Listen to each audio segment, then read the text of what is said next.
Boa tarde a todos e bom começo de noite. Quero convidar os amados irmãos a tomarem um assento e a de já se colocarem de pé com as suas Bíblias abertas no Salmo de número 95.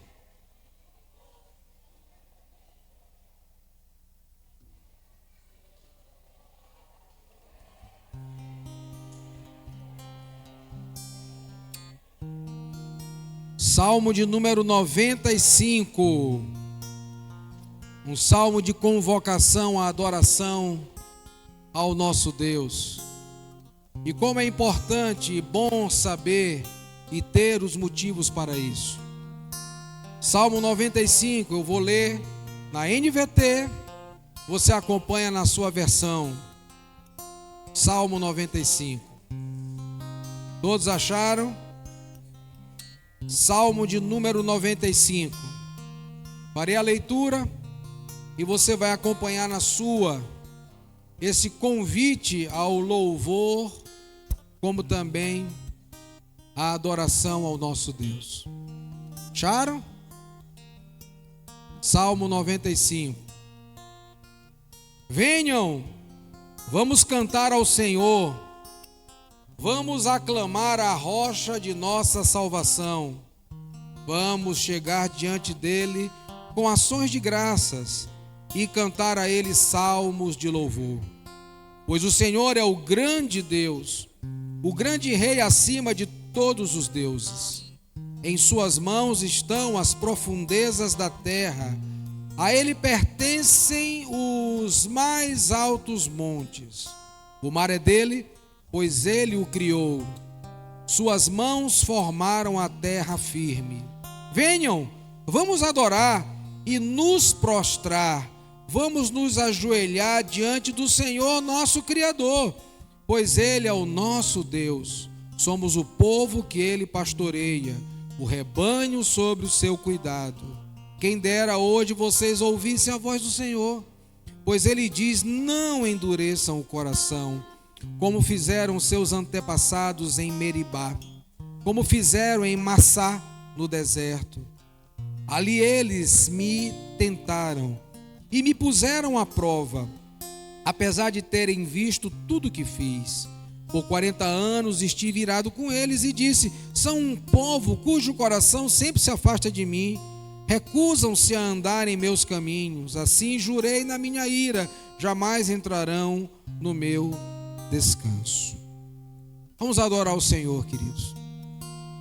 Nós somos o povo que atrai a graça de Deus e não a ira de Deus, porque somos um povo obediente, somos um povo que busca a face do Senhor, somos um povo que busca a adoração do Senhor, somos um povo que busca a comunhão do Senhor. Nós não somos aquele povo que se voltou contra o Senhor no deserto. Nós somos um povo que durante as nossas peregrinações, nós somos obedientes a Deus. E a adoração é um lugar onde os obedientes são atraídos pela presença do Senhor. Amém? Vamos adorar o Senhor. Pai, nessa noite, como disse o salmista, nós queremos nos prostrar, nós queremos orar, nós queremos adorar. Os motivos são todos esses. Estamos diante do Deus, Criador dos céus e da terra. Estamos diante do Deus que provê para as nossas vidas. Estamos diante do Deus que conduz a nossa história conforme o seu propósito. Portanto, Senhor Deus, vem receber o nosso louvor. Vem receber a nossa gratidão. Vem receber a nossa alegria, Pai. Pois motivos nós temos de sobra para te adorar. Nós invocamos a tua presença, Senhor. Perdoa os nossos pecados, Pai. Pois nós não queremos ser como esse povo que o Senhor deixou registrado, tais e tais comportamentos. Mas nós queremos ser o povo, Pai, que anda em obediência à tua voz, que anda em obediência à tua palavra, que anda em obediência ao teu querer. Nós assim oramos, Pai, em nome de Jesus. Amém, amém, amém, amém, irmãos. Louvemos ao Senhor, dê uma salva de palmas a Ele, por Ele.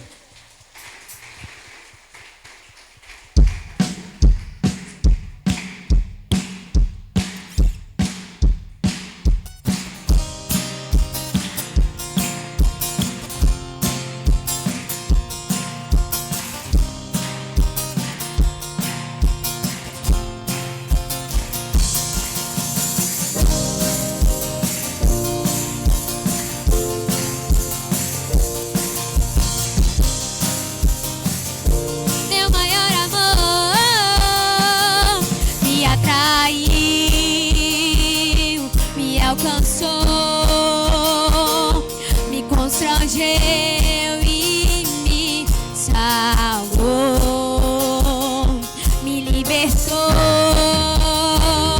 e me curou, me trouxe vida, me incendiou. O teu amor para sempre viverei, o teu amor para sempre cantarei, em tua alegria forte serei. Jesus, és o meu maior amor.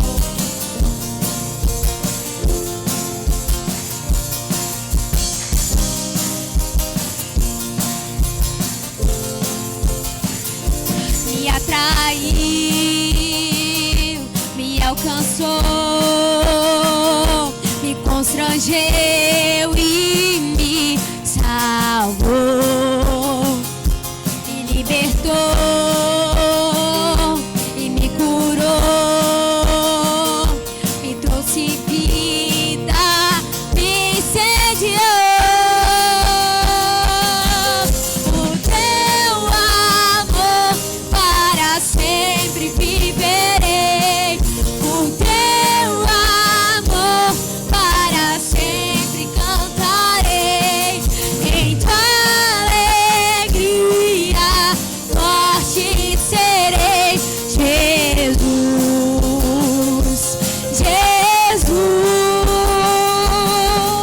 o teu amor para sempre viverei, o teu amor para sempre cantarei, em tua alegria forte serei. Jesus, és o meu maior amor.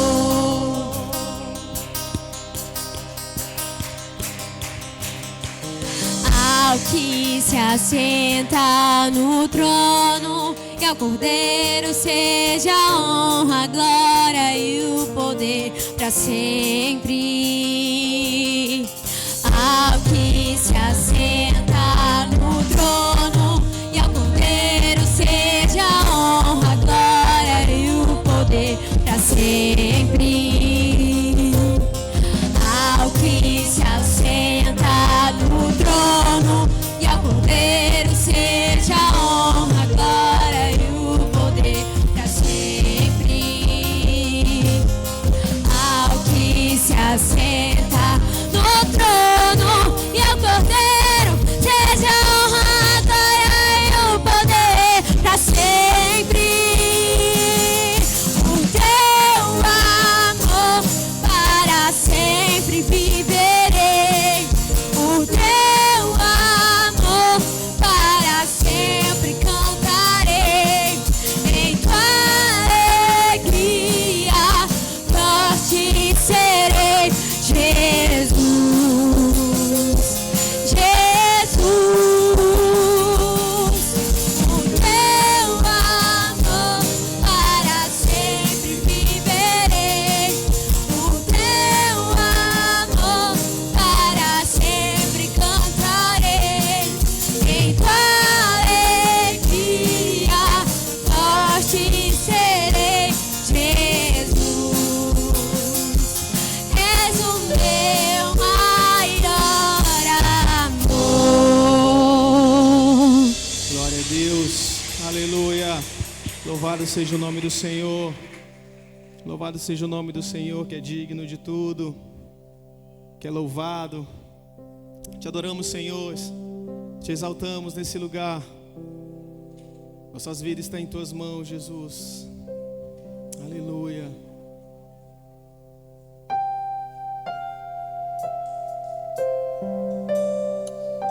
Bendito seja o Senhor. Bendito seja o Senhor. Aleluia.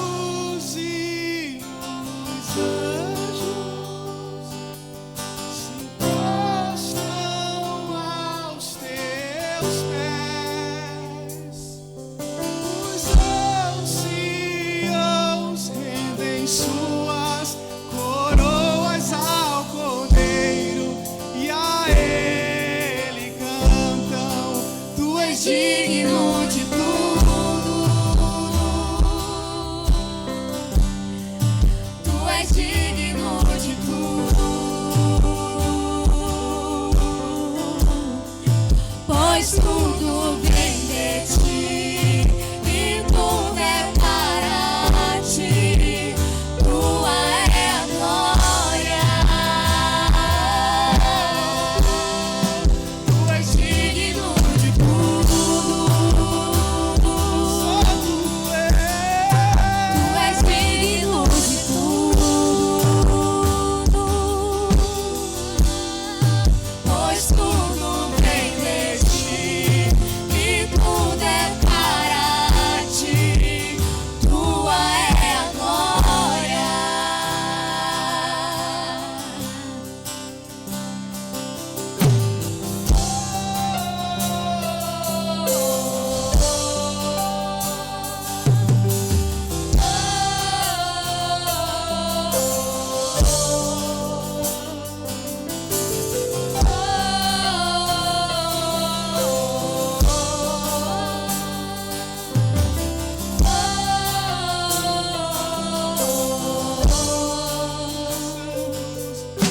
Os santos e os anjos se prostram aos teus pés. Os anciãos rendem suas coroas ao Cordeiro e a Ele cantam. Tu és digno de tudo. Tu és digno de tudo. Pois tudo vem de ti e tudo é para ti. Tua é a glória. Tu és digno de tudo. Tu és digno de tudo. Pois tudo vem de ti e tudo é para ti. Tua é a glória.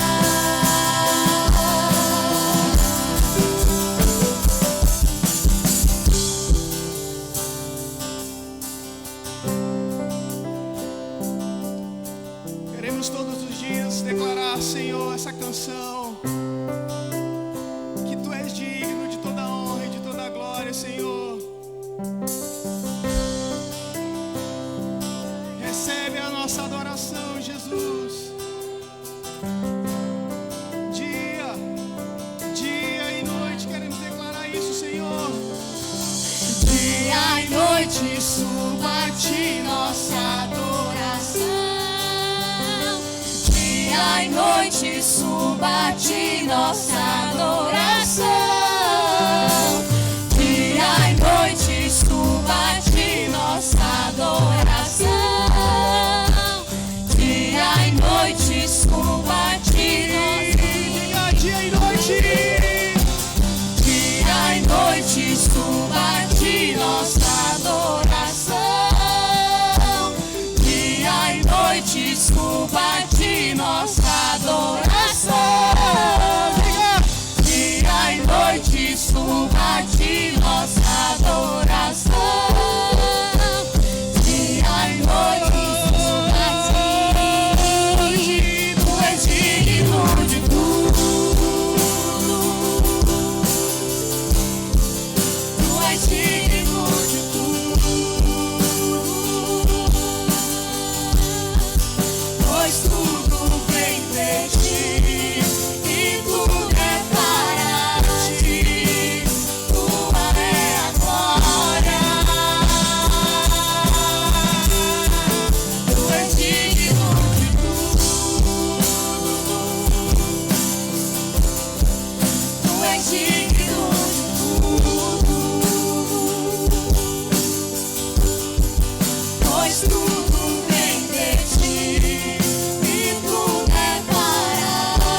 pois tudo vem de ti e tudo é para ti.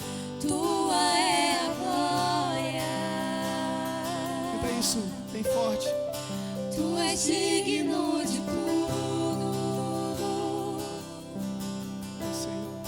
Tu és digno de tudo,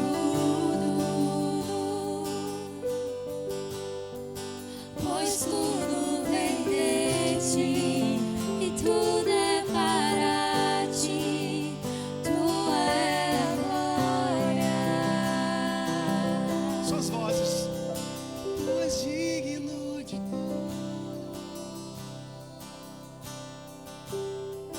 Tu és digno de tudo, pois tudo vem de ti e tudo é para ti. Tua é a glória. Consegue melhorar esse louvor? Diga. Tu és digno. De tudo, tu és digno de tudo, É pra ele esse louvor. pois tudo vem de ti e tudo é para ti. Tua é a glória. Tu és digno de tudo. Somente tu és. Tu és digno de tudo. Pois tudo vem de ti e tudo é para ti. Tua é a glória. Tu és digno de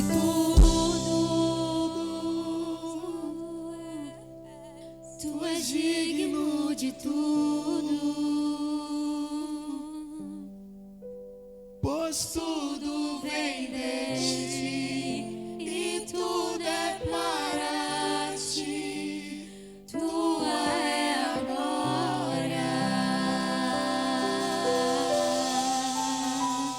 Oh, aleluia, Senhor. Oh, glória a Deus. Glória a Deus.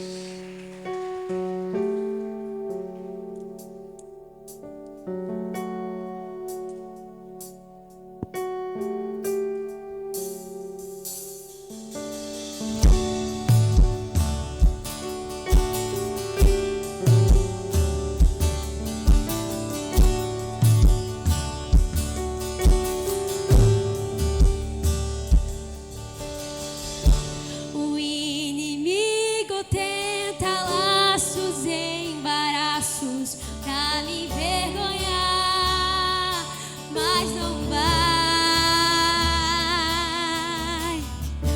porque eu não estou sozinho nessa guerra, está comigo o braço forte do Senhor, aquele que acalma o vento, aquele que aquieta o mar, que tira a força do fogo e faz o leão jejuar. O Deus que derruba as muralhas, dá sério, faz mães de filhos, é o mesmo que brada no alto, não temas, sou contigo. Deus já tem o caminho aberto pelas águas, faz romper muitas fontes em meio ao deserto. Haverá nuvens que trazem chuvas de bênçãos. Ouça a voz, Deus te dá escape e livramento. O inimigo tenta laços e embaraços pra me envergonhar, mas não vai. Diga por quê? Porque eu não estou sozinho nessa guerra, está comigo o braço forte do Senhor.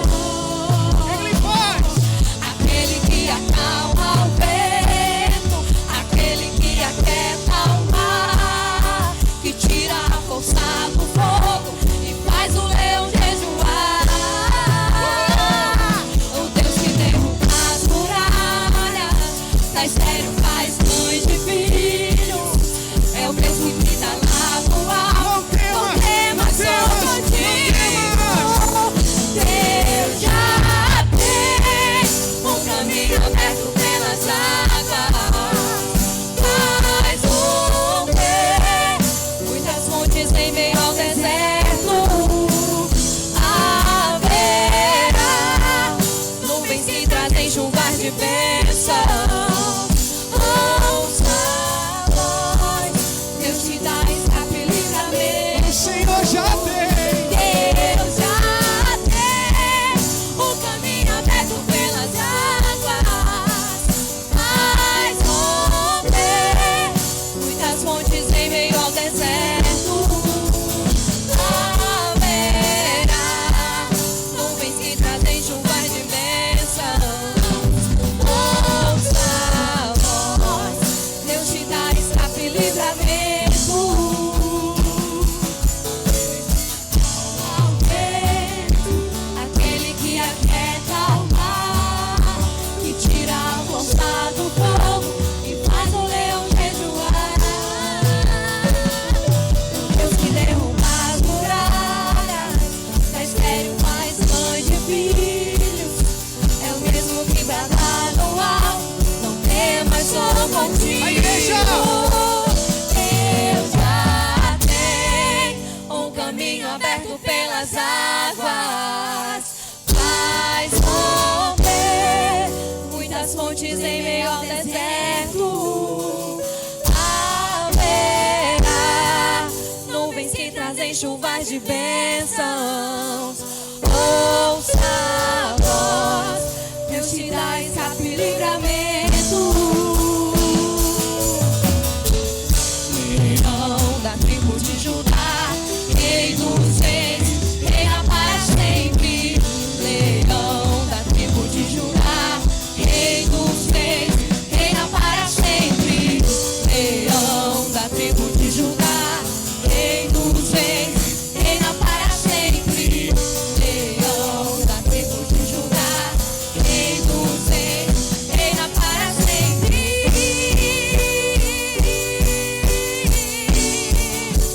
Reina para sempre.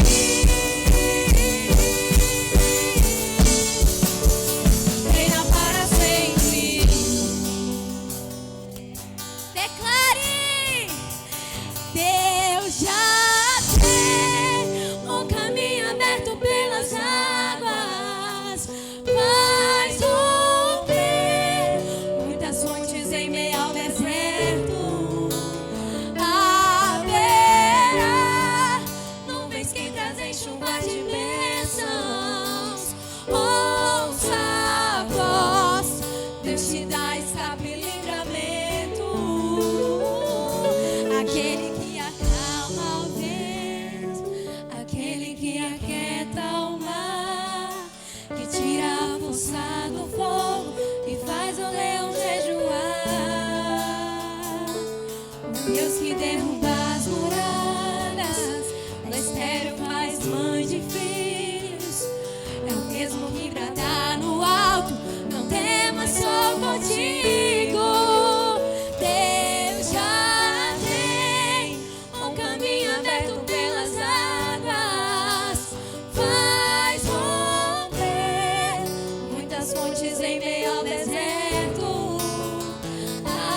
Haverá nuvens que trazem chuvas de bênçãos. Ouça a voz, Deus te dá escape e livramento.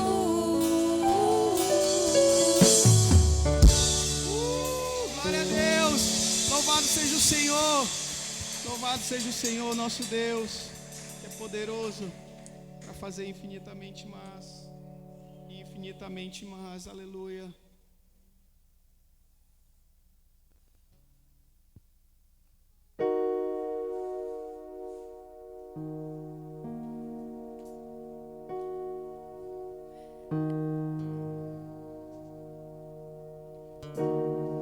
És adorado entre nós,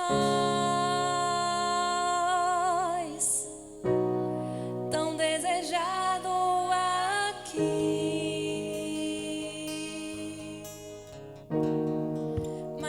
nada se comparará com a glória que há de vir. Eu não sou daqui, pra casa voltarei. Ele vem me buscar e com ele eu irei. Eu não sou daqui, pra casa voltarei. Ele vem me buscar e com ele eu irei. Yeshua, o Messias aguardado, ele vem me buscar. Yeshua, o Messias aguardado, ele vem me buscar.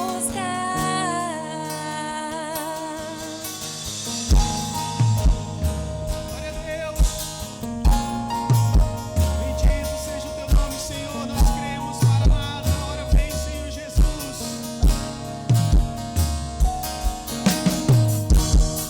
És adorado entre nós, tão desejado aqui, mas nada se comparará com a glória que há de vir. Diga, eu não sou daqui, pra casa voltarei. Diga isso. Ele vem me buscar e com ele eu irei. Eu não sou daqui, pra casa voltarei. Ele vem me buscar e com ele eu irei.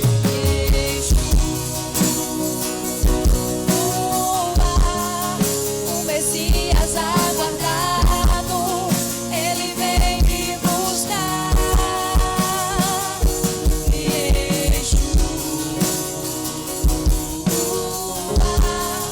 O Messias aguardado, ele vem me buscar. Em breve Jesus no céu vai aparecer e todo joelho se dobrará. Cadê a igreja? A igreja do Senhor.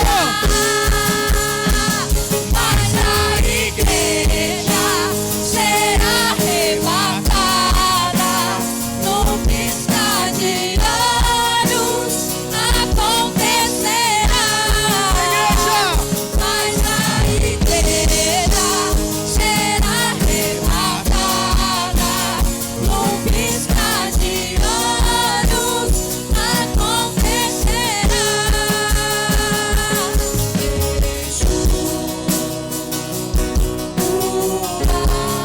Chame por ele.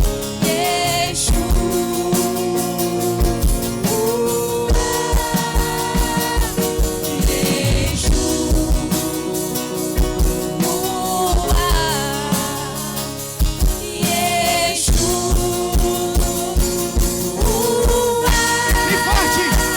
Mas a igreja será arrebatada num piscar de olhos. Acontecerá. Mas a igreja será arrebatada num piscar de olhos. Acontecerá.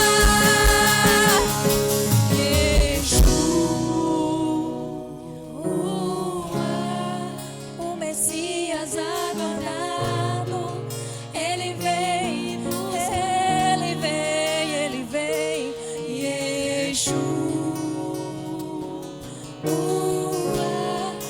O Messias aguardado, ele vem me buscar.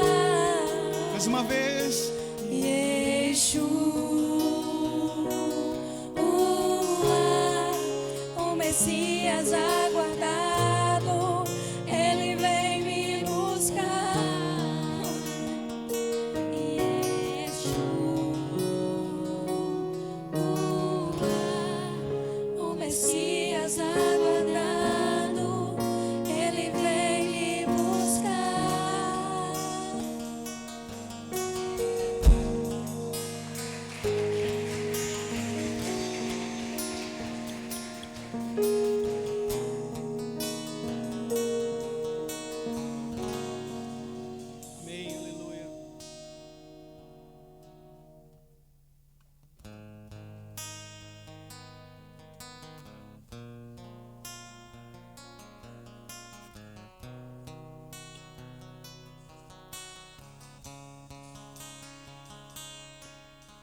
Meus irmãos, vamos abrir nossas Bíblias lá de 2 Coríntios, capítulo 9, é o verso 7 apenas. Quero avisar os irmãos que estão em pé, que não estão em serviço, que nós temos alguns lugares aqui, tá bom? Temos alguns lugares aqui. E queria pedir a você que ocupasse um desses lugares, para que pudéssemos juntos cultuar o Senhor, tá bom? 2 Coríntios, capítulo 9, verso 7.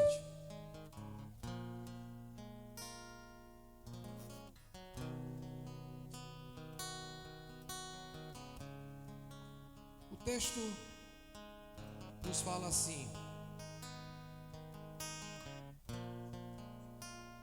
cada um deve decidir em seu coração quanto dá. Não contribua com relutância ou por obrigação, pois Deus ama quem dá com alegria. Meus queridos irmãos, oferta não é um pagamento. Dízimo não é um pagamento, mas é um ato de adoração. Quando você paga a sua conta de energia ou de água, ou qualquer outro compromisso do cotidiano, você não está adorando, você está pagando. Normal, uma relação normal. Mas quando nós ofertamos e dizimamos ao Senhor, conforme essa recomendação bíblica, não por relutância, nem por obrigação, porque Deus ama quem dá com alegria, é ato de adoração. É quando nós reconhecemos que tudo vem do Senhor. E tudo aquilo que vem do Senhor, que Ele nos dá deliberadamente, nós temos a liberdade, com alegria no coração, ao decidir em nosso coração ofertarmos a Ele. Amém? Vamos ficar em pé e vamos adorar o Senhor, adorando também com as nossas ofertas.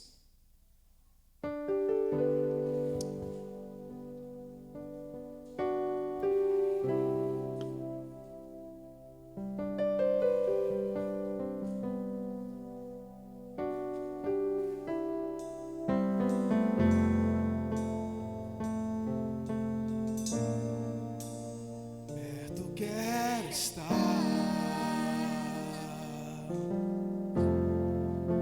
junto aos teus pés,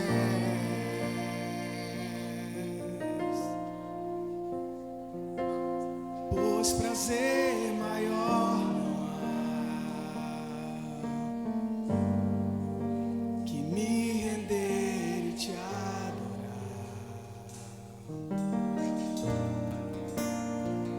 Tudo que há em mim quero te ofertar, mas ainda é pouco, eu sei, se comparado ao que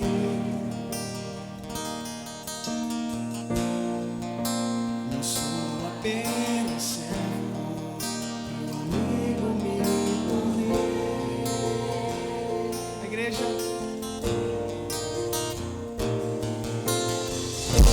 Te louvarei, não importam as circunstâncias, adorarei,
Somente a ti, Jesus. Somente a ti, Jesus. Somente a ti, Jesus. Somente a ti, Jesus. Aleluia. Aleluia. Glória a Deus. Amém? Podem sentar, irmãos. Pai querido, muito obrigado. Consagramos, Pai, cada ato de adoração a Ti na forma dos nossos dízimos e ofertas. Glorifica o Teu nome através deles. Amém, amém, amém. 1 Coríntios capítulo 11, verso 28. 1 Coríntios capítulo 11, verso 28. Eu quero pedir às pessoas que vão me ajudar na distribuição dos elementos da ceia, para que possam estar comigo aqui nesse momento. 1 Coríntios capítulo 11, verso 28 nos fala assim, na instrução da ceia: portanto, examinem-se antes de comer do pão e beber do cálice. Portanto, examine-se antes de comer do pão e beber do cálice. Todos nós sabemos que Jesus transicionou da ceia pascal para a ceia que nós conhecemos como a ceia do Senhor. E se você estivesse na ceia pascal, onde Jesus estava, você ia chegar à conclusão que todos os elementos daquela ceia que originalmente foi tomada lá no Egito se fazia presente: cordeiro, as ervas amargas, vinho, o pão sem fermento, simbolizando a pressa quanto à saída do Egito. E segundo a tradição judaica, havia 4 cálices na ceia judaica. E quando Jesus estava naquela mesa com seus discípulos, naquele local, naquele cenáculo, ele então come a ceia pascal e faz toda aquela lembrança, mas num dado momento ele vai fazer a transição da ceia pascal para a ceia que nós conhecemos como ceia do Senhor. E segundo a tradição judaica, baseada em Êxodo 6, de 6 a 7, onde haviam 4 promessas que se voltavam para esses cálices. A primeira, do primeiro cálice, daqueles 4 que estavam lá, era o cálice da santificação, quando nos diz assim: eu vos tirei de debaixo da carga dos egípcios. O segundo cálice é o cálice da libertação: eu vos livrarei da sua servidão. O terceiro cálice é o cálice da redenção, ou cálice da bênção: eu vos resgatarei com o braço estendido.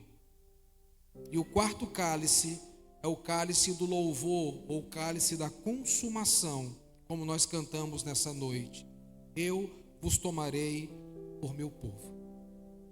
Aqueles 4 cálices estavam naquela mesa.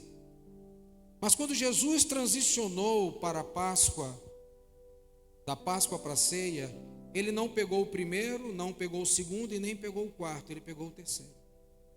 Ele, tomando daquele cálice, ele disse: eu sou o Salvador de vocês, eu sou o Redentor de vocês, eu resgatei vocês com braço forte. Ele então tomou aquele cálice e deu aos seus discípulos. Mas ele não pegou o quarto cálice. Antes, pelo contrário, ele disse: haverá um dia em que vocês tomarão comigo uma ceia dessa no reino do meu Pai. E haverá um dia, queridos irmãos, que o nosso Senhor, ele vai pegar o quarto cálice e vai tomar conosco no reino dele. Naquele dia, como nós cantamos nessa noite, ele nos tomará para si e dirá: vocês são o meu povo.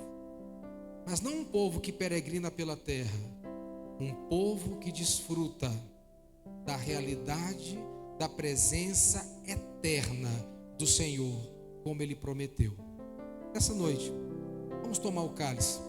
Vamos pegar o terceiro cálice que nos foi dado pelo Senhor Jesus, examinando as nossas vidas entendendo que nós estamos aqui nessa mesa não por méritos próprios, porque nenhum de nós somos dignos de tomar esse cálice. Não é por nosso mérito, mas é pela graça do nosso Senhor que nos alcançou.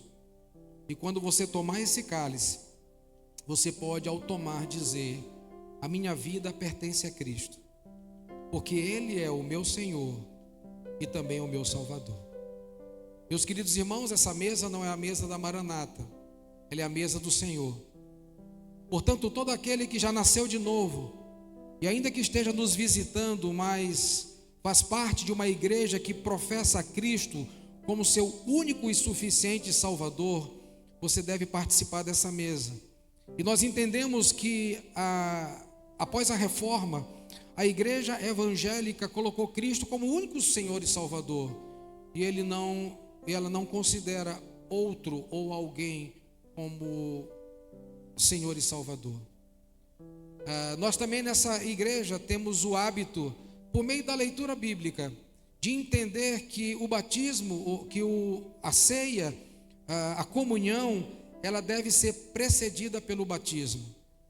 E quando nós olhamos nas linhas do Velho Testamento, você vai perceber que tanto um judeu quanto um estrangeiro poderiam participar da ceia, desde que ele fosse circuncidado, desde que ele tivesse aliança com o Senhor. Os cristãos do primeiro século, eles se identificavam como cristãos a partir do batismo em Jesus, não mais em João Batista, mas em Jesus. Por essa razão, nós estimulamos, nós administramos esse sacramento na igreja local para aqueles que já se batizaram. Portanto, corra para o batismo, aprenda sobre o batismo, pratique o batismo de Jesus Cristo e venha viver esse tempo de comunhão conforme as Escrituras nos ensinam, tanto no Velho quanto no Novo Testamento. Vamos ficar em pé, vamos adorar o Senhor. Enquanto você pega esse elemento, lembre-se que esse cálice é o cálice da nova aliança no sangue de Jesus. Esse cálice é o cálice precioso de Jesus. E vamos comer e beber nessa noite, comendo e bebendo na presença do Senhor.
Meus irmãos, alguém que participa da ceia, porventura ficou sem elemento, levante a mão por gentileza. Aqui à minha direita, Josi ficou sem elemento. louvor todo ficou sem elemento. Alguém ficou sem elemento aí, além de Josi? Josi já foi. Josi já recebeu, não é isso? Quem mais? Irmão Henrique ficou sem elemento?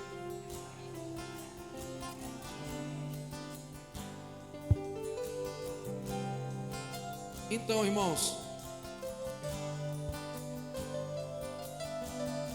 muito bem. Nós sempre fazemos 90 cálices, mas hoje a igreja está com uma quantidade bem maior de pessoas que participam, que comungam da fé. Alguém mais? Alguém mais ficou esquecido? É importante a gente não deixar ninguém esquecido na ceia. Então, alguém que participa, hein? Foram feitos 100, não foi 90. Mas se tem alguém que ficou esquecido do elemento, por gentileza, sinalize para que a gente possa fazer a distribuição desse momento simbólico, mas para nós ele tem cunho espiritual. Ele tem cunho espiritual, tá certo? Todos receberam, então. Quem não levantou a mão é porque, então todos receberam, não é isso? Louvado seja Deus por isso. Então, irmãos, vamos tomar esse pão.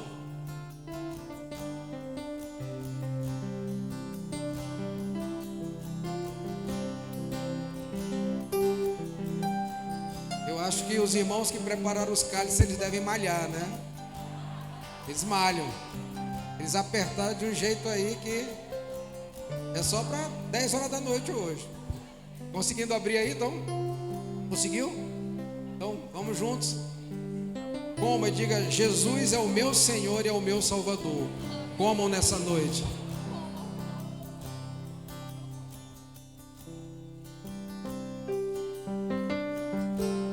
Peguem o terceiro cálice.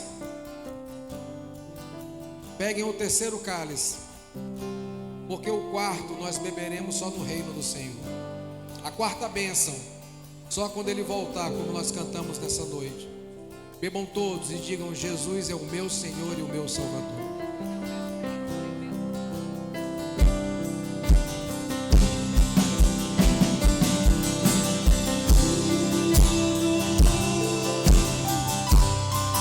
Tu és digno de tudo, pois tudo vem de ti e tudo é para ti. Tua é a glória. Tu és digno de tudo.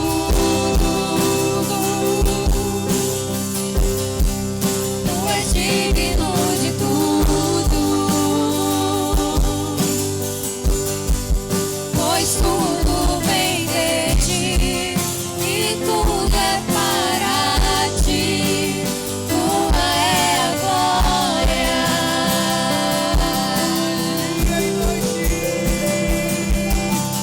Dia e noite suba de nossa adoração. Dia e noite suba de nossa adoração. Dia e noite suba de nossa adoração. Dia e noite a ti. Tu és digno de tudo. Tu és digno de tudo. Se tu és, pois tudo vem de ti e tudo é para ti. Tua é a glória. Tu és digno de tudo. Tu és digno de tudo, pois tudo vem de ti e tudo é para ti. Tua é a glória. Digno de tudo.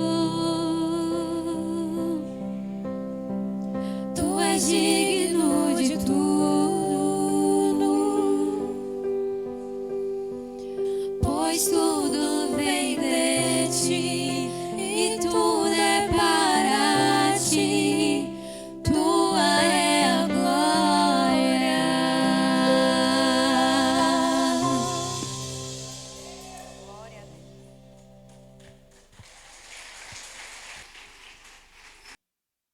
Amém.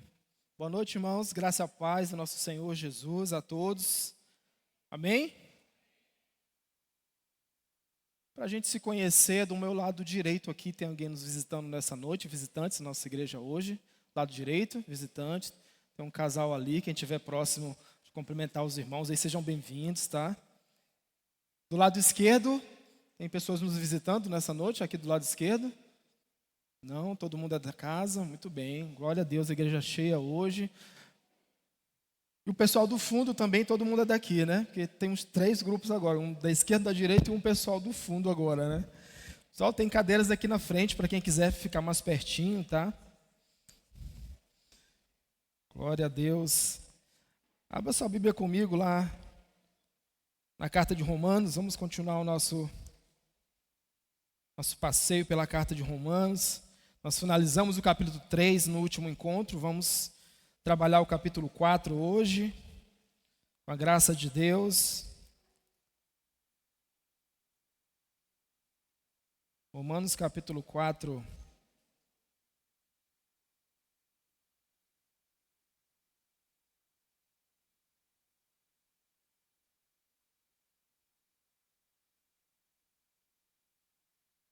Amém? Mesmo assentado, que é um texto um pouco longo, nós vamos ler do verso 1 até o verso 25. Acompanhe comigo. Romanos capítulo 4, verso 1 até o 25.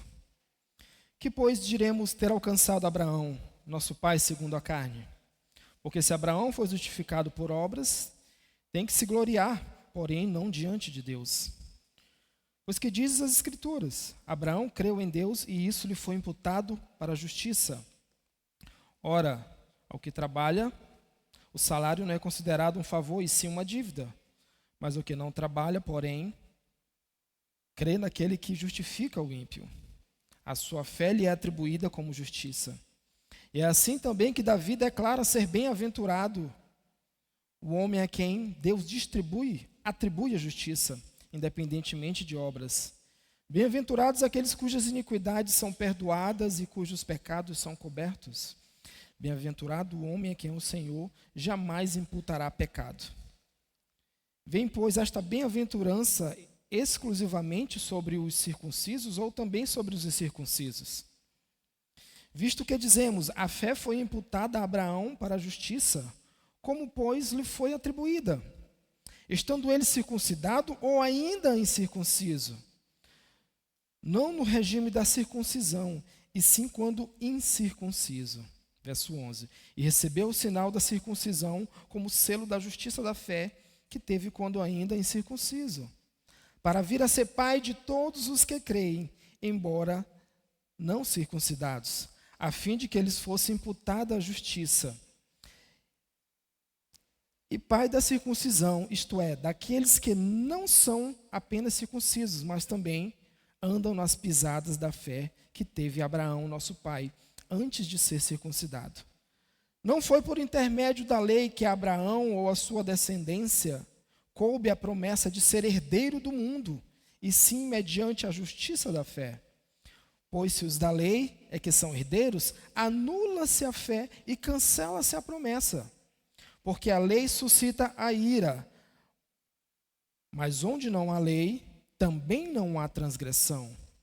Essa é a razão porque provém da fé, para que seja segundo a graça, a fim de que seja firme a promessa para toda a descendência, não somente ao que está no regime da lei, mas também ao que é da fé que teve Abraão, porque Abraão é pai de todos nós, como está escrito.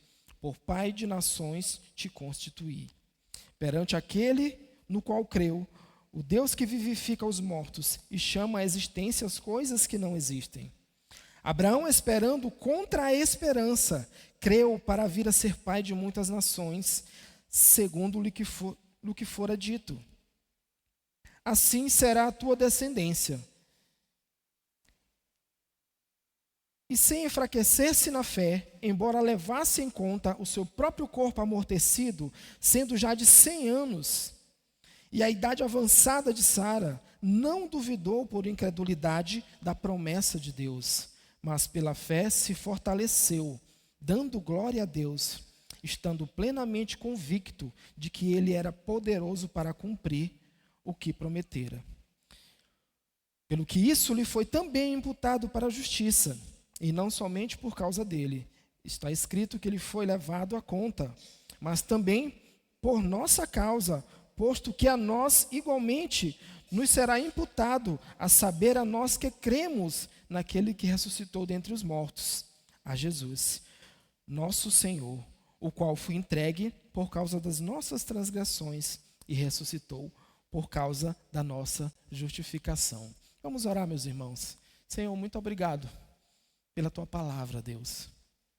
Que o Senhor possa essa noite trazer luz, Pai, ao mais profundo do nosso coração, Deus. Senhor, que o Senhor possa trazer luz aonde havia trevas, Pai. Entendimento aonde havia falta de compreensão. Deus, que a tua palavra essa noite possa aquecer o nosso coração, Deus, de forma que nós possamos entender, Deus, que não é nada por nosso mérito, não é nada nosso, é tudo do Senhor. Não é nada por causa das nossas obras, é tudo pelo Senhor. Não é por causa da fé, mas a fé é apenas um canal, tudo é por tua causa, Senhor. Por isso, nessa noite, Senhor, fala conosco, fala o nosso coração por meio da tua palavra. É o que nós te oramos em nome de Jesus. Amém. Irmãos, nós conversamos na última ministração de Romanos capítulo 3. Depois que Paulo, no contexto de um tribunal, ele explana a condenação da humanidade, ele fala porque o homem merecia a condenação eterna, e depois ele diz que, por causa da obra de Cristo, pela justificação mediante a fé, nós somos livrados dessa condenação que nós éramos merecedores. No capítulo 4, o apóstolo Paulo, ele se preocupa em esclarecer a igreja de Roma acerca dessa salvação, de como provém essa salvação. A igreja de Roma era uma igreja mista, uma igreja de gentios e também uma igreja de judeus, de filhos da aliança pela circuncisão, aqueles que criam pela fé do pai Abraão num Deus Salvador. Até então, assim como ministrados na ceia, não existia separação entre a nova aliança em Cristo Jesus e a aliança que era feita mediante a circuncisão, que era um sinal da fé de todo israelita. Tanto é que todo israelita que nascesse ao 8º dia deveria ser circuncidado. E aquele que fizesse fazer parte do povo, ou seja, fazer parte da comunidade de Israel, ou casando com uma hebreia, ele deveria circuncidar também. Porque aquilo era um sinal daqueles que pertenciam à aliança de Deus. E esse foi o entendimento trazido ao longo do tempo, que passou pelos profetas maiores, menores, e mesmo após a obra de Cristo redentora, mesmo após os ensinamentos de Jesus, mesmo após Jesus ter ensinado uma circuncisão exterior, lembra daquele diálogo dele com Nicodemos? Sobre o novo nascimento, aquele que não nascer da água e do Espírito. Jesus traz ali a Nicodemos, ele fala sobre como se daria um novo nascimento, não mais sobre a ótica da lei, porque a lei, ela apenas evidenciava o pecado. A lei, imagine a lei como uma estrada sinalizada, cheia de placas. E à medida que você vai caminhando por essa estrada, olhando as placas, e você olha a primeira placa, tem uma curva, e naquela placa diz: você é incapaz de fazer aquela curva sozinho. E você continua naquela estrada e você vai passar por uma ponte, e uma placa beira aquela ponte que diz assim: você é incapaz de passar nessa ponte sozinho. A lei, ela é como essa estrada, ela evidencia a nossa incapacidade de andarmos pela estrada que o Senhor conduziu até a presença dEle. Mas também a lei, ela evidencia o pecado e ela nos leva por essa estrada, nos mostrando a nossa incapacidade. E ela necessariamente, quando nós reconhecemos essa incapacidade, entendemos essas placas, mas ainda assim caminhamos debaixo da soberania de Deus, debaixo da palavra de Deus, essa estrada chamada lei, ela também inevitavelmente vai nos levar em direção ao Senhor Jesus, que é o Redentor e cumpridor de toda a lei.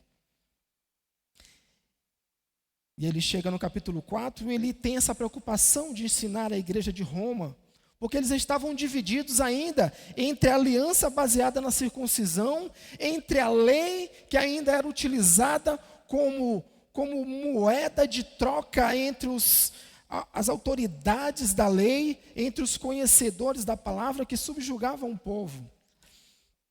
Mas agora, o apóstolo Paulo, ele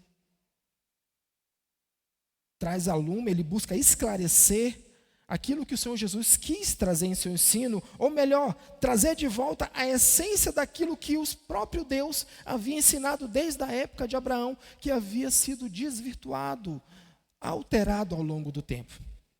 Agora pensem comigo, imagine você, amanhã você levanta, uma segunda-feira, início de mês, todo mundo começa a pagar suas contas, e você vai até o banco, ou você abre o seu aplicativo, e você encontra uma soma, uma quantia que você desconhece.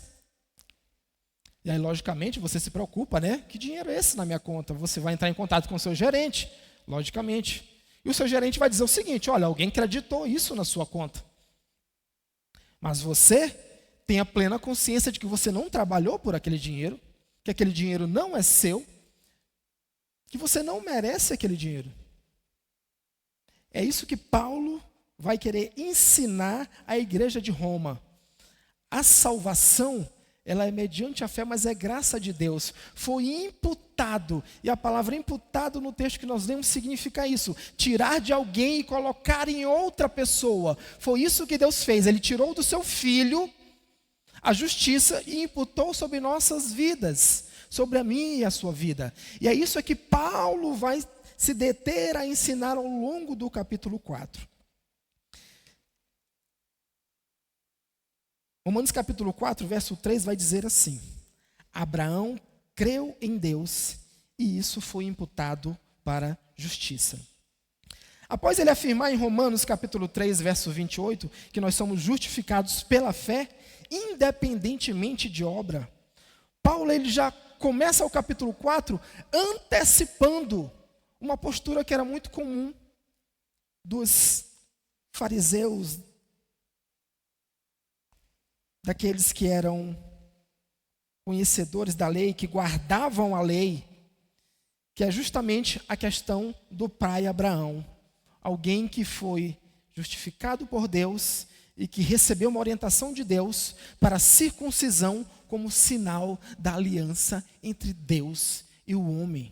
Então, para eles, a circuncisão era algo importante, extremamente inegociável, porque era um sinal da aliança que Deus havia feito com o povo. Mas aí, o apóstolo Paulo começa a questionar: mas e Abraão? Abraão era o grande patriarca da fé judaica. Se alguém poderia ser justificado pelas obras, deveria ser Abraão, porque Abraão creu, independente das circunstâncias. Nós acabamos de ler no texto isso. Mas Paulo faz uma pergunta fundamental no verso 1 do capítulo 4. Ele diz assim: que pois diremos ter alcançado Abraão, nosso pai segundo a carne? O argumento de Paulo é bem simples aqui, irmãos. Se Abraão foi justificado pela fé, então a salvação, ela sempre foi pela fé. Vamos construir essa linha de entendimento. Nós temos aqui o primeiro ponto, tá? Abraão não foi justificado segundo as obras. Apesar de Abraão ter tido muitas obras em obediência a Deus, apesar de Abraão ter saído do meio da sua terra, da sua parentela, para um lugar que ele não conhecia, em obediência a Deus, apesar de Abraão ter ido até o último minuto de oferecer o seu filho em sacrifício, em obediência a Deus, mas contudo, apesar de tudo isso, Abraão não foi justificado pela fé. E Paulo começa apresentando esse primeiro argumento negativo relacionado a Abraão. Olha agora no verso 2. Porque se Abraão foi justificado por obras, tem que se gloriar, porém não diante de Deus. Se a justificação fosse por obras, haveria 3 coisas pelo menos, irmãos. Haveria mérito humano, nós teríamos mérito na salvação, porque seria uma aparente troca por um comportamento que correspondeu à vontade de Deus, mas não é mérito humano. Haveria glória humana, porque nós teríamos a condição de, por nossas forças, por nossa capacidade, por nosso intelecto, tá, caminharmos por essa estrada chamada lei, chamada vontade de Deus. E haveria uma dívida da parte de Deus. Ora, se ele foi capaz de obedecer aquilo que eu instruí, eu estou obrigado a corresponder àquilo que ele conseguiu fazer. E é dessa forma que Paulo começa a desconstruir essa linha de raciocínio judaica, essa linha de raciocínio baseada na lei. E ele diz, porque se Abraão foi justificado por as obras, tem de se gloriar, porém não diante de Deus. Mas no verso 4, capítulo 3, diz que Abraão creu em Deus e isso lhe foi imputado por justiça. E a palavra aqui que nós já falamos, imputado, é isso, é creditar, é colocar na conta de alguém, é tirar de uma pessoa e colocar na conta de outra. Ou seja, aquele cidadão que foi ao banco e encontrou uma verba, um dinheiro, um tutu, money na sua conta corrente, e ele não sabe de onde veio, aquele dinheiro não pertencia, alguém creditou na sua conta. Agora imagine essa mesma ilustração, se você quando abre seu extrato bancário, você encontra um valor que é suficiente, não só para aquele momento, mas para cobrir todas as suas dívidas ao longo da sua vida. É isso que Paulo está dizendo que Jesus Cristo fez, que Deus fez. Ele não só creditou algo na conta da igreja de Israel, na nossa conta, mas ele pagou toda a nossa dívida, todo o escrito de dívida que existia em nossa vida foi pago. Ele creditou em nossa conta, não é mérito nosso, foi ele quem nos agraciou.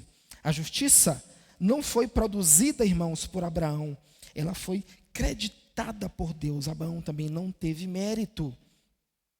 E a confirmação disso, no capítulo 4, entre o verso 5 e o verso 8, verso 9, perdão, Paulo ele vai usar como argumento o Salmo 32, parafraseando o sentimento de Davi, num salmo de penitência após o pecado dele contra Batseba e Urias.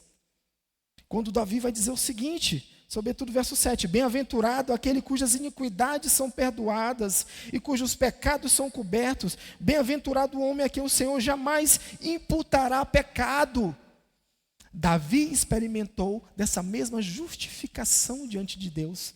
Deus também imputou a sua graça, o seu perdão sobre a vida de Davi. Então Paulo reforça o seu argumento. Bem-aventurado aquele cuja iniquidade é perdoada. A bênção do evangelho, irmão, a bênção da palavra de Deus, ela é carregada de 3 coisas: de perdão dos pecados, de culpa removida e de justiça imputada da parte de Deus. Deus, ele ministra o perdão dos pecados sobre nossas vidas. Ele tira todo o peso da culpa pelos nossos erros. E ele imputa sobre nossas vidas a sua justiça, que é suficiente para pagar todo o nosso escrito de dívida. Diga para a pessoa do seu lado, todo o seu escrito de dívida foi pago. Tudo, o Senhor pagou todo o seu escrito de dívida. E aqui, irmãos, nós entendemos que a salvação, ela não é recompensa por desempenho espiritual. Apesar de ser necessário nós correspondermos a essa graça de Deus, ela é concedida a um pecador que crê em Deus. A fé é o canal por onde Deus derrama esse crédito. A fé é o canal por meio de onde Deus derrama essa justificação. A fé por si só, ela não salva, mas ela é o canal por onde Deus opera.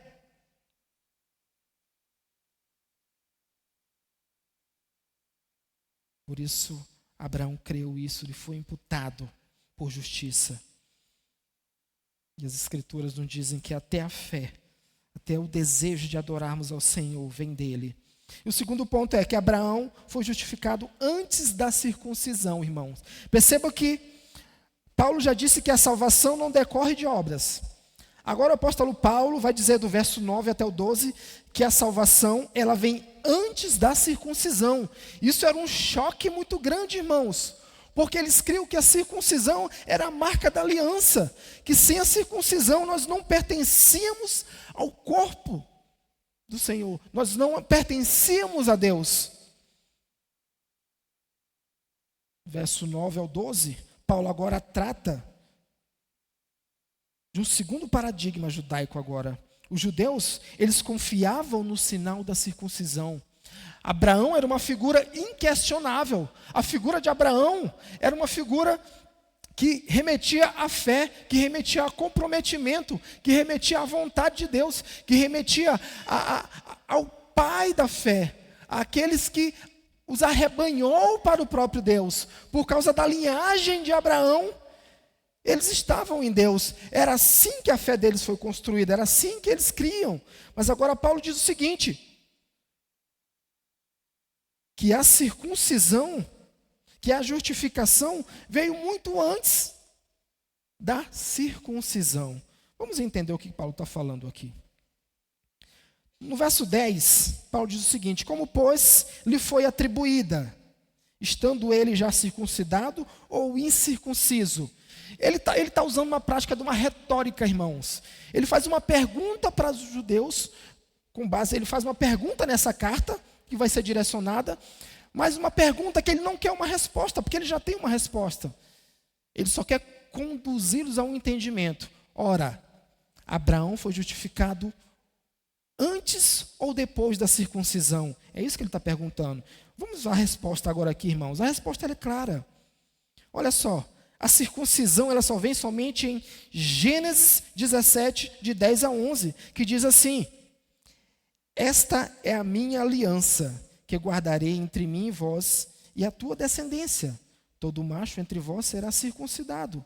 Circuncidareis a carne do vosso prepúcio. Será um sinal de aliança entre mim e vós. Será um sinal de aliança. Isso em Gênesis 17. Queridos, quando isso acontece, Abraão já tem ali as casas dos 99 anos, beirando os 100. Gênesis 17, 24 vai dizer isso. Abraão tinha 99 anos quando foi circuncidado na carne do seu prepúcio. Mas agora olha o seguinte. Olha a fundamentação do argumento de Paulo. Mas a declaração da justiça ocorreu antes, em Gênesis 15, 6. Olha o que diz. Logo, Abraão foi justificado antes da circuncisão. Vamos lá para Gênesis 15, 6. Olha só o que diz lá. Ele, Abraão, creu no Senhor, e isso lhe foi imputado para... Estão acompanhando, irmãos? Gênesis 15, 6. Ele creu no Senhor, e isso lhe foi imputado para justiça. Então percebam que antes de Gênesis 17, décadas, 14, 15 anos antes, Abraão já havia sido justificado por Deus por causa da fé. Logo, Paulo consolida o seu argumento. Isso significa que a circuncisão, ela não produz justificação. Ela apenas é um sinal, porque Abraão já havia sido justificado por Deus por causa da fé. Deus já havia acreditado na vida de Abraão. E agora, o que Paulo está dizendo é que a circuncisão, ela sinaliza uma fé que já existia no coração de Abraão, uma fé redentora que já havia sido imputada na sua vida. E isso traz consequências. Isso não só torna Abraão pai dos judeus por causa da circuncisão, porque ele a si próprio se circuncidou e também circuncida Isaque ao 8º dia. E isso o qualifica para ser o pai dos circuncisos, daqueles que pela lei se circuncidaram, mas também qualifica Abraão a ser meu e seu pai pela fé, daqueles que não são filhos da circuncisão, não da circuncisão na carne, mas da circuncisão que vem por meio da fé em Cristo Jesus. Amém, irmãos? E com isso, irmãos, nós aprendemos algumas coisas. Que os ritos, eles são importantes, são simbólicos. Hoje nós partilhamos do cálice da ceia do Senhor. Logo, logo iniciaremos uma outra turma de batismo, onde nós também, de forma simbólica, anunciaremos diante da congregação, diante dos povos, diante da comunidade, que nós nascemos de novo. Mas a prática do batismo, a tradição, o fato de sermos membros de uma igreja, não nos justifica diante de Deus. Tal qual a circuncisão, ela era insuficiente para imputar crédito na vida de uma pessoa para a salvação. Os ritos, os sacramentos que apontam para o Senhor Jesus, que apontam para algo que Ele fez, morte e ressurreição. Nós morremos com Ele, ressuscitamos com Ele. O sacramento da ceia, que nós anunciamos a morte do Senhor até que Ele venha, são importantes, são combustíveis para a igreja, aquecem a nossa fé, mas eles não produzem justificação diante de Deus, porque isso é uma ação de Deus por meio da fé, que é um canal. E essa graça, ela é imputada da parte de Deus, não há mérito nosso, é tudo dele, é por causa dele. A verdadeira fé é a que une o pecador a Cristo. Aquele que chega diante de Deus e reconhece que não é pelas obras, não é pela uma marca que se carrega, mas é por causa da obra de Deus redentora na minha vida que eu posso me achegar a Ele. E assim então Paulo reforça o seu argumento, ele entra no terceiro ponto. Agora ele vai dizer do verso 13 ao 17. Ele está dizendo o seguinte: a promessa vem pela fé, irmãos, não pela lei. Não decorre de obras, não é pela circuncisão, e nem tampouco é a lei que tem capacidade de operar salvação, de imputar o crédito na vida de Abraão. Ele está usando o exemplo de Abraão para trazer um ensino à igreja neotestamentária. E Paulo avança no seu argumento da seguinte forma: a promessa a Abraão, irmãos, ele diz o seguinte, que ela não veio pela lei. Vá lá comigo em Gálatas capítulo 3, verso 17. Olha o que o apóstolo Paulo diz às igrejas de Gálatas, Gálatas 3, 17. Ele vai dizer o seguinte: e digo isto, uma aliança já anteriormente confirmada por Deus. A lei que veio 430 anos depois, não pode abrogar de forma que venha a desfazer a promessa. E a palavra abrogar é um termo jurídico aqui que significa que não pode desfazer um ato perfeito, um ato legal, um ato que surte os seus efeitos de forma completa. Em outras palavras, o apóstolo Paulo está dizendo o seguinte: a lei, ela vem 430 anos depois, mas eu já havia justificado a Abraão pela fé. E o apóstolo Paulo reforça o seu argumento para dizer o seguinte no verso 13: não foi mediante a lei que a promessa veio a Abraão. É o que ele conclui no verso 13, com base na linha do tempo, com base na cronologia das ações que aconteceram no Antigo Testamento. Deus primeiro justifica Abraão pela fé, depois ele circuncida Abraão como um sinal da aliança que ele já havia feito, como um sinal da justificação que ele já havia operado pela fé. E por que, irmãos? Porque a lei, ela tem a capacidade única e exclusiva de produzir condenação. Lembra da ilustração da estrada? A lei é como uma estrada cheia de placas, que você caminha por ela e as placas vão te dizendo: você é incapaz, por si só você não tem condições, é só mediante a graça, é só por causa de Jesus Cristo. Essa curva sinuosa, você só é capaz de fazê-la debaixo da proteção do Senhor. Irmãos, assim é a caminhada do cristão na nossa vida, no nosso dia a dia. Tudo aquilo que nós fazemos, sabe, como conduzimos nossa família, quando conduzimos nossos negócios, quando conduzimos nossa vida espiritual, ela é uma estrada onde nós nos deparamos com a nossa incapacidade, com a nossa ineficiência, com as nossas dores, nosso emocional frágil diante das situações. É a nossa incapacidade sendo evidenciada diante de Deus. Mas quando nós olhamos para a Escritura, nós entendemos que o Senhor está conosco no decorrer dessa estrada. Se por um lado a lei evidencia a nossa incapacidade, a obra de Cristo na cruz hoje ela nos qualifica para podermos olhar para Ele. E mesmo diante das limitações nós podemos dizer que em Ti nós somos mais do que vencedores. E é isso que Paulo está tentando ensinar para a igreja de Roma. Irmãos, a justificação ela não é mediante a lei, porque a lei evidencia o pecado. Lembra da ilustração que nós trouxemos na ministração anterior? Do menino e o pote de biscoito? Imagine se você deixa o menino com um pote de biscoito e você sai. Quando você chega, o menino comeu todo o pote de biscoito. Aí você tenta outra coisa, dessa vez você orienta. Você, olha, eu vou sair agora, esse biscoito aqui, você não pode tocá-lo. E você saiu, e quando voltou, o menino havia comido o biscoito novamente. São duas situações. Olha só, na primeira, o menino comeu o biscoito, mas ele não sabia que era proibido. Não existia lei, não existia regra. O pai esqueceu de dizer que ele não podia comer o biscoito e ele comeu o biscoito. Então, logo, se não existe erro, se não existe crime, não existe lei. Só existe crime quando existe uma lei que diz que aquilo é crime. Agora eu estou do outro lado. Eu já tenho a lei, eu já dei orientação para o meu filho. E ainda assim ele comeu o biscoito. Agora ele errou, ele pecou contra a lei. Porque a lei evidencia o erro, evidencia o pecado. E é isso que Paulo está dizendo. A lei só tem a capacidade de evidenciar o nosso erro.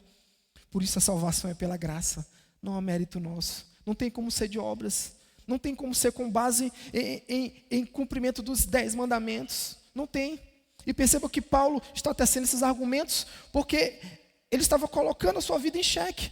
Percebam que existe aqui uma situação que era para os judeus muito grave, que era ir contra a lei, que era ir contra a lei mesmo, que era chamado a prática da antinomia, antinomismo, que era levantar uma prática que iria de contra uma prática igualmente aceita. Ele está dizendo agora que a justificação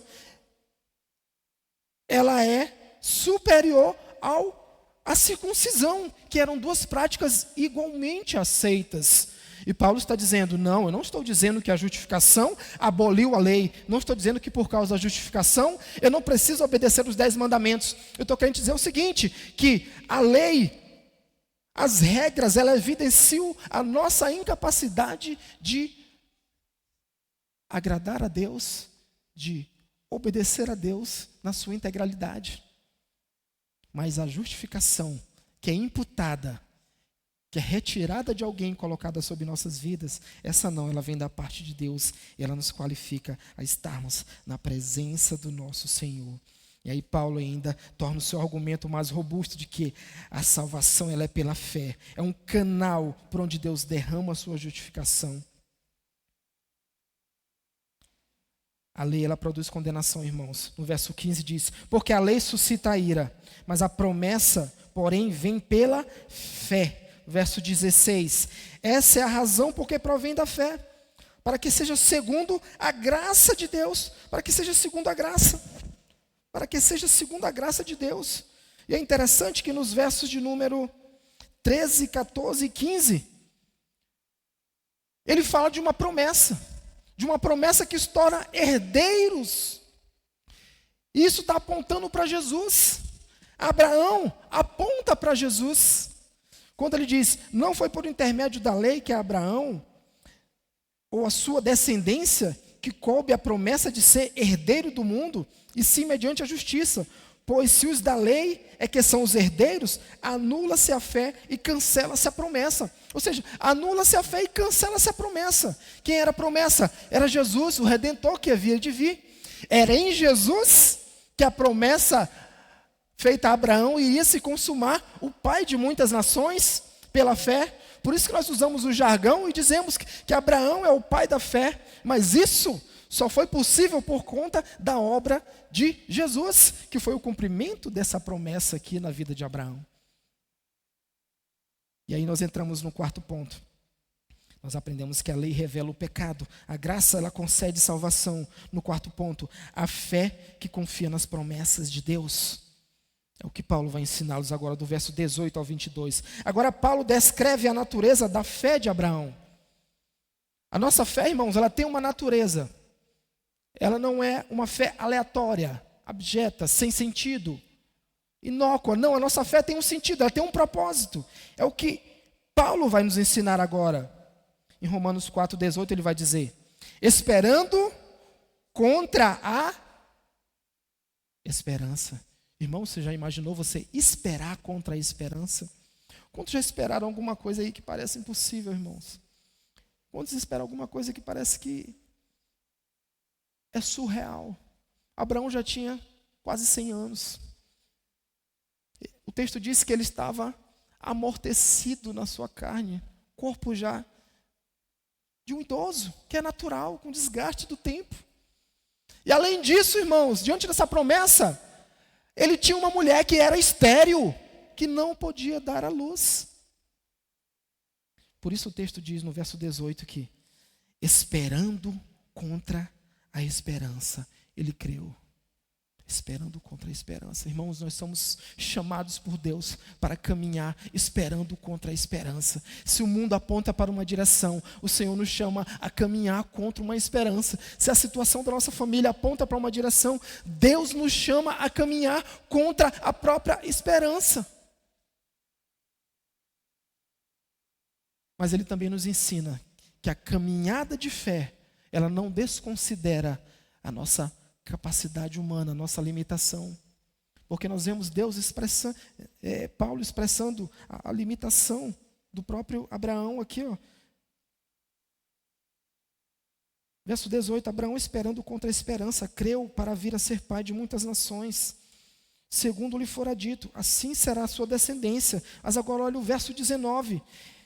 E sem enfraquecer na fé, embora levasse em conta o próprio corpo amortecido, sendo já de 100 anos e de idade avançada de Sara, mulher estéril. Irmãos, o Senhor nos chama a caminharmos contra a probabilidade. Quantas vezes as probabilidades já apontaram o dedo para você? Quantas vezes a probabilidade já tentou fazer você parar? Quantas vezes você já saiu para resolver uma situação que parecia não ter solução e Deus colocou a mão dele lá e trouxe resolução? É o que Paulo está querendo dizer aqui, que não é pela nossa capacidade, nosso intelecto, não é pela nossa força, não é pelo nosso vigor, ainda que nós sejamos longos em dias. Deus, Ele cumpre a promessa dele a Abraão em Cristo Jesus. E essa fé de Abraão lhe foi imputada por justiça, um homem que esperou contra a própria esperança. Nós também precisamos aprender com Abraão aqui, a esperar em Deus contra a esperança. Abraão enfrentava circunstâncias impossíveis, como já falamos. Circunstâncias impossíveis. Mas contudo no verso 20 diz o seguinte, que ele não duvidou por incredulidade da promessa de Deus.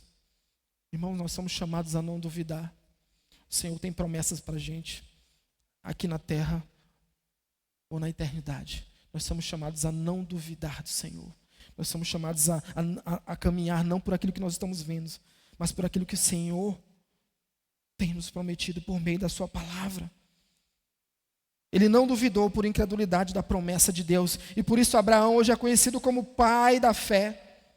Imagine daqui a 100 anos, quando as pessoas se lembrarem de você, daqui a 200 anos, quando as pessoas se lembrarem de você, Ah, lembra do irmão Joãozinho. Ah, lembra da irmã Maria. Lembra do irmão José. Meu Deus, como aquele homem foi um homem de Deus. Hoje nós seguimos o seu legado. Hoje nós andamos, hoje nós cremos da forma que ele cria. Olha como aquele irmão começou aquele trabalho. Olha, lembra do Cocal. Lembra aqueles irmãos que Deus já promoveu para a glória. Mas lembra do trabalho que eles executaram ali. Meu Deus, lembra daqueles irmãos que começaram o ministério de louvor daquela igreja. Lembra como hoje está grande, meu Deus. Lembra o legado deles. Meus irmãos, Deus nos faz Pai de muitas nações pela fé, quando nós caminhamos no propósito. Você não está plantando só nessa geração, você está plantando nas gerações futuras. Abraão, ele creu e por isso ele foi tido por pai de muitas nações. E Paulo, ele vem encerrar, que é o nosso último ponto, dizendo o seguinte, que isso não tem a ver apenas com Abraão, mas tem a ver comigo e com você. Tem a ver com nós dois. Comigo que estou aqui em cima e com a igreja que está aí. Tem a ver conosco, irmãos. É isso que Paulo vai nos dizer do verso 23 ao 25. Paulo encerra mostrando que essa história não é apenas sobre Abraão. No verso 24 ele diz: mas também por nossa causa. Paulo está falando no tempo deles. Mas esse é um verbo aplicado aqui, é um verbo do grego. Esse verbo ele é perene. Ele não tem fim em si mesmo. Ele perpassa o tempo. Ele é um verbo perene. Ele se aplica ao dia de hoje também. Por nossa causa também. Posto que a nós igualmente será imputado. Meu irmão, sobre nós também foi imputada a graça de Deus, a justificação de Deus para a salvação. Você que crê em Cristo Jesus, Ele usou esse canal para operar salvação na tua vida. Não existe nada que possa acontecer nesse plano natural e nem no sobrenatural que possa te arrancar da presença de Deus. Nada, não existe nada que possa te tirar do local da graça de Deus. Nada, nada. A fé que salva hoje é a fé que de um Deus que ressuscitou o seu Filho. E por fim, no verso 25, vai dizer o seguinte: o qual foi entregue por causa das nossas transgressões e ressuscitou para nossa justificação. O qual foi entregue por causa das nossas transgressões. Jesus foi entregue pelo meu pecado, pelo seu pecado. Jesus foi entregue para que nós pudéssemos ser justificados, para que na nossa vida fosse creditado algo que nós não tínhamos. Nós éramos como aquele homem que levantou a segunda-feira e queria pagar suas dívidas, mas olhou para sua conta e o saldo estava em vermelho. Nós éramos dessa forma. E o Senhor nos tornou como aquele homem que levanta numa segunda-feira e olha o seu saldo bancário e vê que tem valor suficiente para pagar o seu escrito de dívida até a eternidade. Espiritualmente falando, foi isso que Deus fez comigo e com você, meus irmãos. Nós tínhamos um saldo negativo com o Senhor, que nós éramos incapazes de cobri-lo. E o Senhor vem, Ele acredita na nossa conta, Ele tira do seu próprio Filho. Por isso a palavra do Senhor diz: aprove ao Senhor moer o seu próprio Filho. Aprove a Deus moer a Cristo, para que nós fôssemos feitos, para que nele fosse feito justiça de Deus. É a justiça de Deus que é imputada aqui na vida de Abraão, que também tem reflexo em nossa vida por conta da obra de Cristo Redentor de nossas vidas. E por isso hoje nós estamos aqui, irmãos. E essa obra de Cristo, ela tem uma dupla faceta. Ela aponta para a morte dos nossos pecados. Amém? Ela aponta para a morte dos nossos pecados. Aquele que mentia não mente mais, aquele que peca não peque mais, aquele que rouba não roube mais. E ela aponta para a justificação, Cristo Jesus. Se por um lado ela aponta para a morte dos nossos pecados, por outro ela aponta para a justificação em Cristo Jesus, e por isso hoje nós temos acesso à presença de Deus. E nós entendemos que não é pelas nossas obras, não é pela nossa capacidade, não é pela lei, não é por causa do sinal do batismo, apesar de o batismo ser algo necessário, uma orientação de Deus, um mandamento de Deus para a igreja, que hoje para nós simboliza a entrada na membresia, dá acesso a participarmos da ceia do Senhor conosco. Apesar de tudo isso, isso não é suficiente para a justificação diante de Deus, tal qual a circuncisão também não era suficiente, a lei também não era suficiente, por isso foi necessário que Cristo viesse. Se a lei fosse suficiente, a vinda de Cristo seria inócua, desnecessária. Porque pela obra, pelo pai da fé chamado Abraão, nós já teríamos isso. E nós concluímos da seguinte forma: Abraão, ele foi salvo pela fé. A fé é o canal onde Deus opera, irmãos. Davi, da mesma forma, celebrou a mesma graça, porque ele se encontrou na condição de pecado, e Deus foi ao encontro dele através do profeta Natã, e o repreendeu no seu pecado. E Davi então se arrepende, e Deus também acredita na vida de Davi, essa justificação pela fé. E quando ele chega no Salmo 32, ele fica como quem sonha, ele fica como uma pessoa alegre que chegou e encontrou o crédito na sua conta para pagar todas as suas dívidas. Ele diz: bem-aventurado aquele cujas transgressões são encobertas, cujo Senhor não imputa-lhes os pecados. É assim que Davi se encontra agora diante de Deus, nesse salmo de penitência, não com a tristeza, apesar de ele carregar o fardo do seu erro na sua família. Perceba que se por um lado o perdão dos pecados vem, o Senhor ele cura-nos da culpa, mas as consequências seguem a nossa vida, as consequências vêm conosco, mas Deus nos capacita a continuar caminhando, apesar das consequências do nosso pecado. Por isso ele chega no capítulo 32 e diz: Senhor, bem-aventurado aqueles cujas iniquidades são perdoadas e cujos pecados são cobertos. Bem-aventurado o homem cujo Senhor jamais lhe imputará os pecados. Meu irmão, aquele pecado que o Senhor, que você confessou diante de Deus, aquele pecado que você apresentou para Deus, que você se arrependeu, que você deixou, que Deus derramou misericórdia sobre a tua vida, Ele apresenta a justificação diante de você, e esse pecado, Ele não cobra mais de você. Ou seja, qualquer acusação, qualquer pensamento que vier te colocar para baixo por causa de uma situação passada, isso não é de Deus, isso não provém de Deus, porque Deus imputou justificação na tua vida, e Ele fez tudo novo.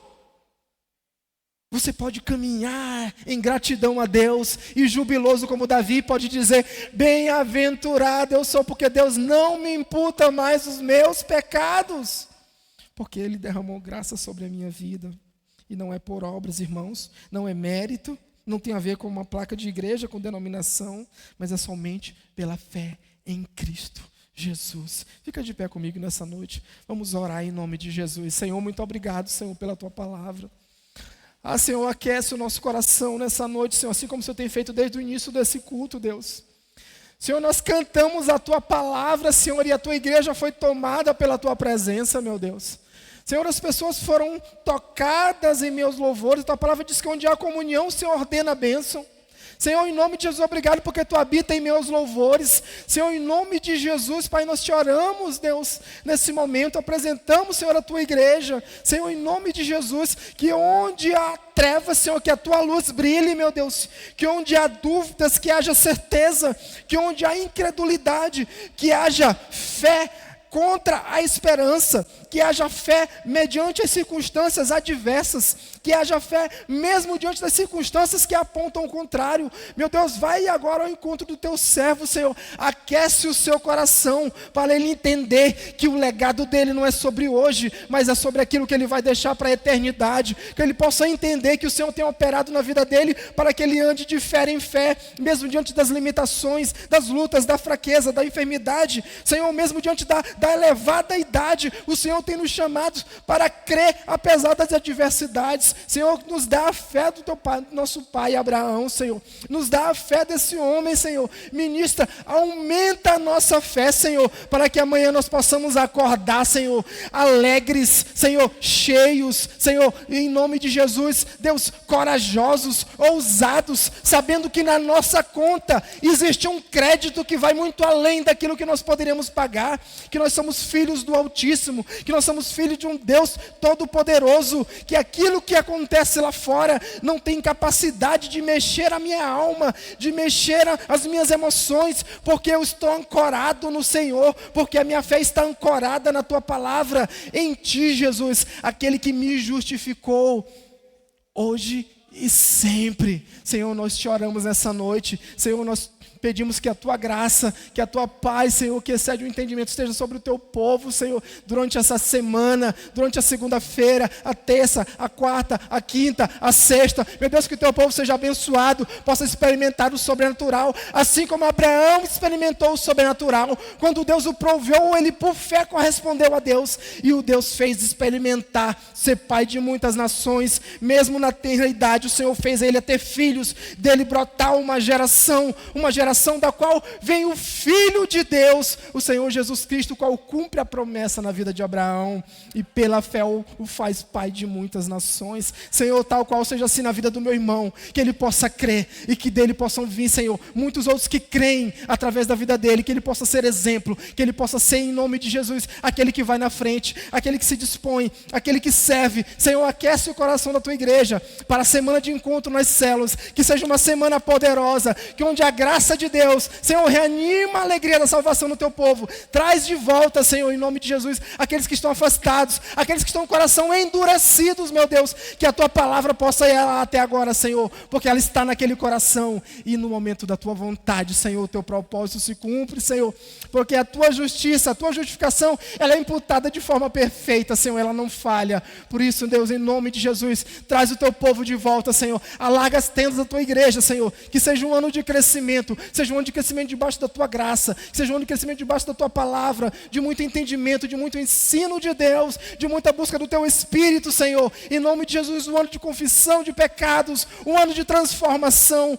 um ano onde a Tua igreja, Deus, possa brilhar nessa comunidade, Senhor, de forma que esse condomínio, de forma que os vizinhos possam se sentir atraídos como a igreja de Atos, capítulo 2, cujo povo caía na graça, e Deus acrescentava todos os dias, por meio da fé, os salvos, Pai. É o que nós te oramos, em nome de Jesus. Se você crê, diga amém, amém, amém. Glória a Deus, meus irmãos. Deus te dê uma boa semana, em nome de Jesus.